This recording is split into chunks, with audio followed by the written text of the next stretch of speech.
in-depth, investigative. This is KXAN News. What he did and through those activities will blow your mind.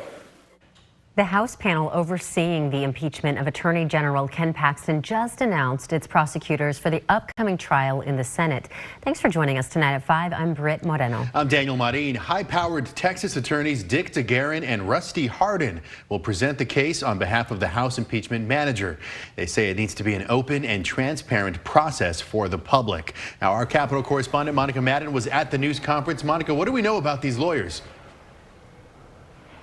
Hey, Daniel. Well, both DeGuerin and Hardin are very well-established criminal defense attorneys from the Houston area. They've worked on a ton of major cases, respectively, and combined have 100 years of legal history. So Murr said these are the people for the job, and they did make one thing clear today. They were not going to outline any facts of the case, but did talk about how they intend to handle this trial in the Senate. And they said they plan to take this very seriously and want a transparent and fair process. Now, a couple other things we learned about the case today and how this trial is going to operate.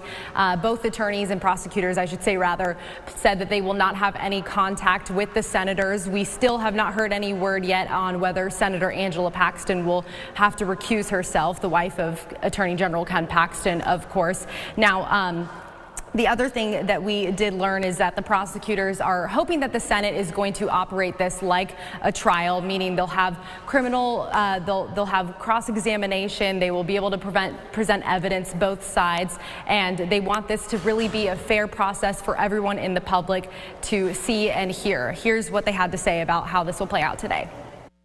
This is not about punishing Mr. Paxton. It's about protecting the public. The facts in this case are overwhelming and conclusive, and I have full confidence in these two esteemed attorneys to present those facts fairly. Another thing we learned today is that Paxton, while he is suspended pending the trial outcome in the Senate, will not be receiving a paycheck. He makes around $150,000 a year. Now, a couple of you emailed us asking about whether or not the 6 employees of the Office of Attorney General who recently announced they will be taking a leave of absence to defend him in the Senate trial.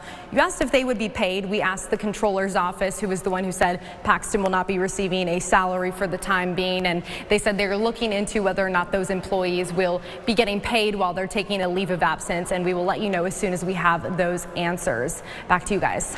All right, Monica, thank you very much. And as she mentioned, Rusty Hardin and Dick DeGuerin have been part of several high-profile cases. Now, in 1994, Hardin defended Houston Rockets head basketball coach Rudy Tomjanovich on a DUI charge. He got the case dismissed in 4 days. Hardin also represented baseball star Roger Clemens after reports claimed he used illegal steroids. A jury found Clemens not guilty. And remember the marriage between model Anna Nicole Smith and 89-year-old Texas millionaire J. Howard Marshall? Well, Hardin represented the Marshall estate, and a jury found the estate owed Smith nothing as his widow. Now, as for Dick DeGuerin, in 2005, he defended former House Majority Leader Tom DeLay against indictments for money laundering and conspiracy. He also represented Waco cult leader David Koresh at one point, and Robert Durst, who admitted to killing his neighbor. DeGuerin used a self-defense argument and won. Well, having roommates, it seems to be at any age, is now the new trend as housing continues to skyrocket and people look to split rent. The Austin City Council said yes to changing local code to allow more unrelated adults to live together in one home. KXAN's Mercedes Hernandez has more on these changes, and she spoke with housing leaders who say having a roomie is necessary for many these days. Back in 2014, Austin City Council members capped the number of unrelated adults that could live together in one home at 4. The goal? To crack down on stealth dorms, groups of people packing into one house.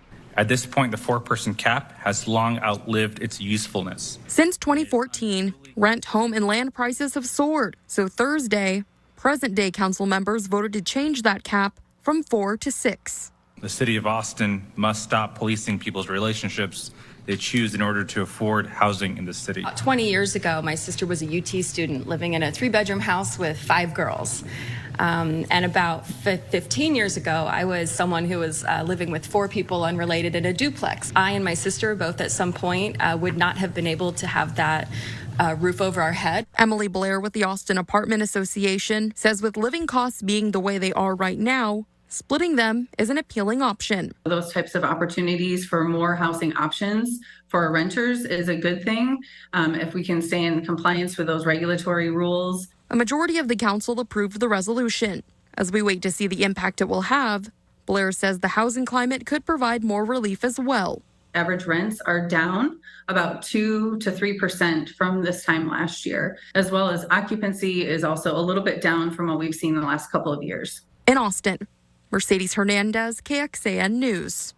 Councilmember Zoe Kadri said his office plans to hear concerns from the community in the coming weeks on how they'd like to see this change implemented. Now, Austin isn't the only city looking into the issue. The city of Nashville recently passed a new code that legalizes households or families with a mix of related and unrelated residents and raises the cap on unrelated residents based on the number of rooms in the home. This all according to the Tennessean. A council member introduced the bill after a group of 5 students faced eviction due to overcrowding violations in their 4-bedroom rented house. Heavy overnight rainfall in the Texas Panhandle led to flash flooding and road closures this morning. The National Weather Service issued more flash flood warnings this afternoon, in effect southeast of Lubbock. And David, 3 to 6 inches of rain have already fallen in this area. Pretty impressive, and that seems pretty close, but we don't have any flood threat here in the short term. But about 3 days from now, which means during your weekend plans, we actually could see some flash flood warnings. Now, in the meantime, all we have out there on the radar tonight, just a few little sprinkles. Our own Nick Bannon said he experienced some sprinkles up in the northern part of town just a bit ago. The rain chance overall, very slim, just 10% for the next couple hours, and then it's gone. Most of our forecasts this evening look like this. It is hot and dry at the Wildflower Center, 91. That cactus up top on the observation tower looks happy during this type of weather. Upper 80s in Georgetown and Austin, 90 degrees right now in Marble Falls. Coming up, a detailed timeline of your weekend plans and when the weather turns stormy for several days. We also have a new tropical depression on this first day of hurricane season to track. Okay, David, thank you so much. Well, today we found out the Austin City Council agrees with Project Connect's new revised light rail plan. Council voted on it just today. And we told you about the scaled-down Project Connect map unveiled last month. Cost projections forced the Austin Transit Partnership to settle for a smaller plan. The line runs from central Austin through downtown and into southeast Austin. The part that goes through there will be prioritized to extend to Austin Bergstrom International Airport as soon as possible. There's going to be headaches, there will be growing pains, but if we get this right, our community will be so much better and stronger for it. And we have more on this plan you can explore yourself, including next steps in making light rail a reality. You can check it out at KXAN.com. Well, after passing the U.S. House last night, senators on both sides of the aisle still can't agree on key elements of the bipartisan debt ceiling and budget cuts package. Now, the nation could default on loans as soon as Monday. The bill would suspend the debt ceiling for 2 years. There are complaints on both sides. Conservative senators complain it needs more military spending, and progressives oppose changes to social programs. Fundamental programs that are going to affect the very foundations for families to thrive with health care, housing, and education. If you believe that the #1 job of the federal government is to defend this nation, then we have made a serious mistake in this bill. Now, forcing the bill back to the House would almost certainly blow past Monday's default deadline and risk tanking the economy. You can check out how your representative voted. We have a full in-depth breakdown right now at KXAN.com. The search for victims from the building collapse in Iowa continues. How an error showed the building recently passed inspection. And a new vaccine has been approved for older adults. How soon you could get your shot before the season of sickness starts. Crews in Iowa continue to search for 3 people still missing after the collapse of an apartment complex. The search has turned from rescue to recovery, and now 5 days after the tragedy, we're learning at least 1 person has resigned after a clerical error showed the building had passed a recent inspection. Newly released documents from the city of Davenport indicate inspectors reviewed ongoing repairs to the building just 3 days before the collapse. That inspection initially marked the work as passed when the status was actually incomplete. Ahead on NBC Nightly News, Pride Month protests and politics. Today, Pride events begin nationwide. The celebrations will happen in an increasingly hostile environment with difficult conversations about sexuality and gender. Nearly 500 anti-LGBTQ bills have been introduced in states, including right here in Texas. Some big businesses are feeling the economic impact, with Target, Kohl's, and Bud Light facing backlash from marketing and merchandise. Coming up at 5:30, Stephanie Gosk explores what's changed and why this could be the most consequential Pride Month in years.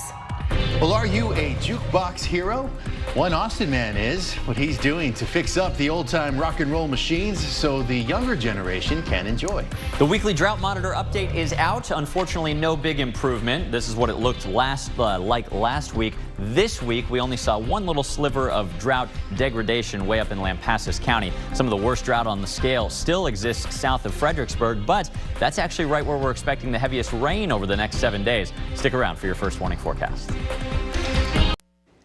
Let's take you back in time. A half century ago, you could hardly step into a cafe or a bar without seeing a jukebox. But as so often happens, technology improved, and that means the iconic machines that played vinyl records all but vanished. But some people saved some of them. And as Mike Castellucci found out, there's an Austin man who is an expert at restoring them.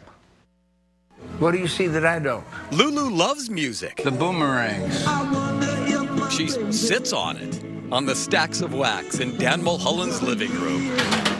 There's plenty of space for Lulu, Dan, and lots of 45 records. There is absolutely no room for two vintage jukeboxes. A couple people offered them for less than 500, so I pulled the trigger. But Dan had to have them. And I brought them home. So this is what usually happens. People like Dan save them, but can't find anyone to fix them. This 1015 right here? Unless you know, and that's why David Kugel. This machine hadn't been played quite a few years. Have you ever wanted to turn your passion into your job? When those two come together, it's beautiful music. A good friend of mine was very skilled in electronics 20 years ago that gave me a couple books to read, and that's how I did. I've learned it by mistakes. Call this the flip side of David's life. This will be your B-side. After 40 years remodeling homes, he found he was good at this. You got your output. This is what raises your record up, and I enjoy it. I get quite a bit of business out of it.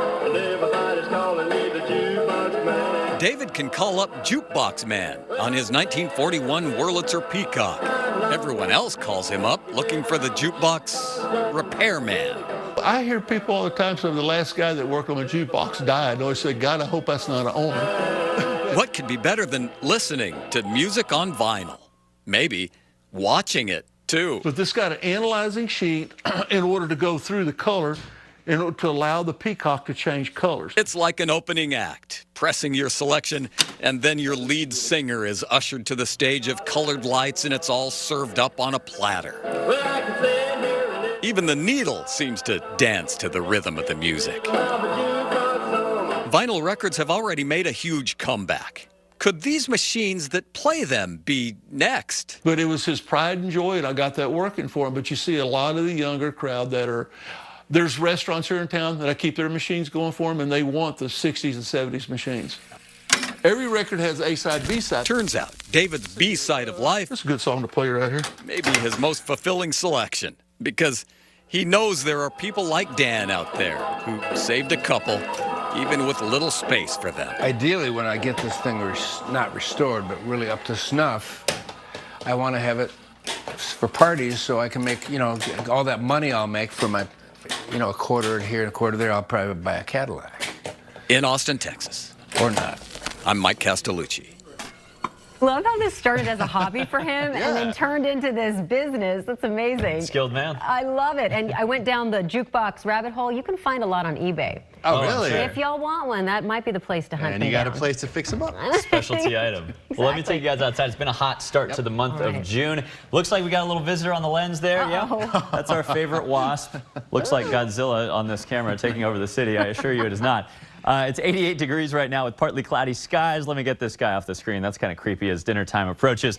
May see a sprinkle this evening. Most of us are dry. Pollen count looking about like it did yesterday. Mold is up. It's in the medium category, not high or very high, but it might be bothering you. Oak, willow, a couple others are low.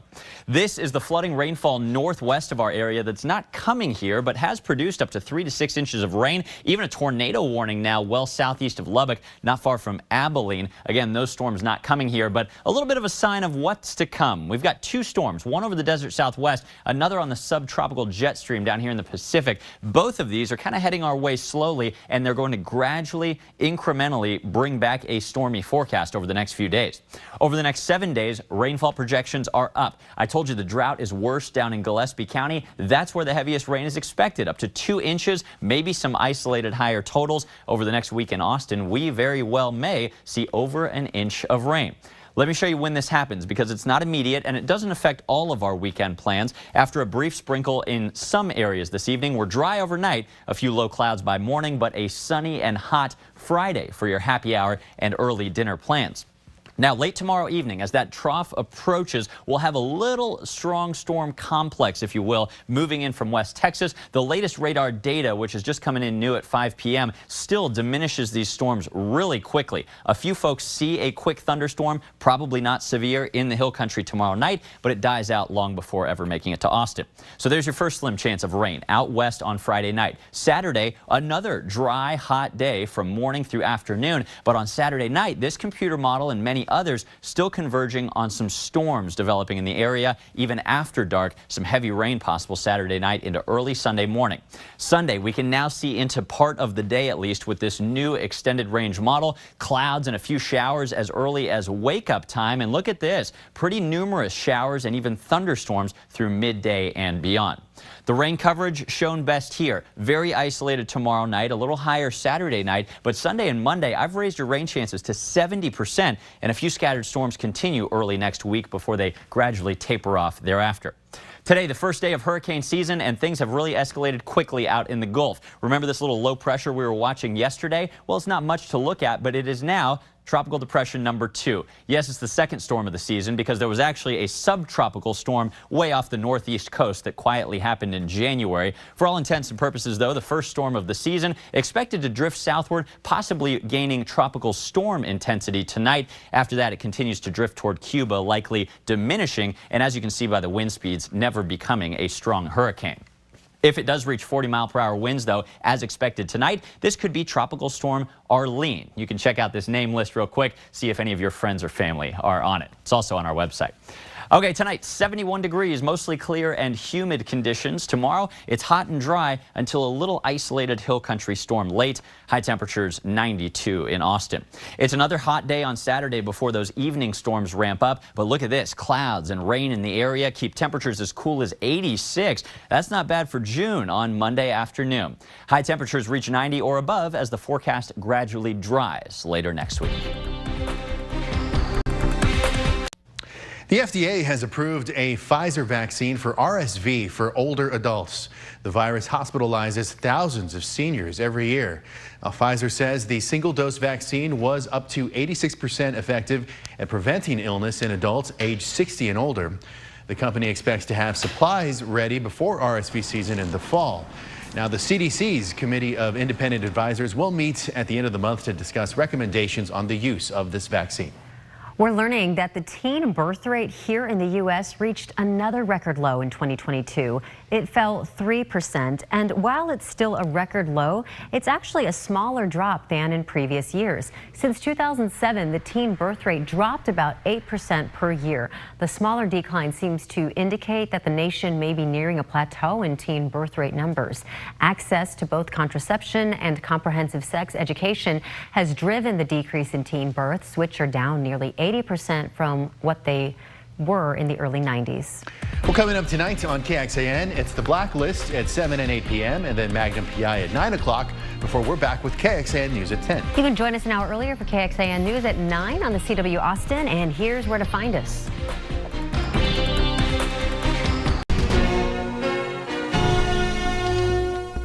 Thanks for listening to KXAN News Nightly.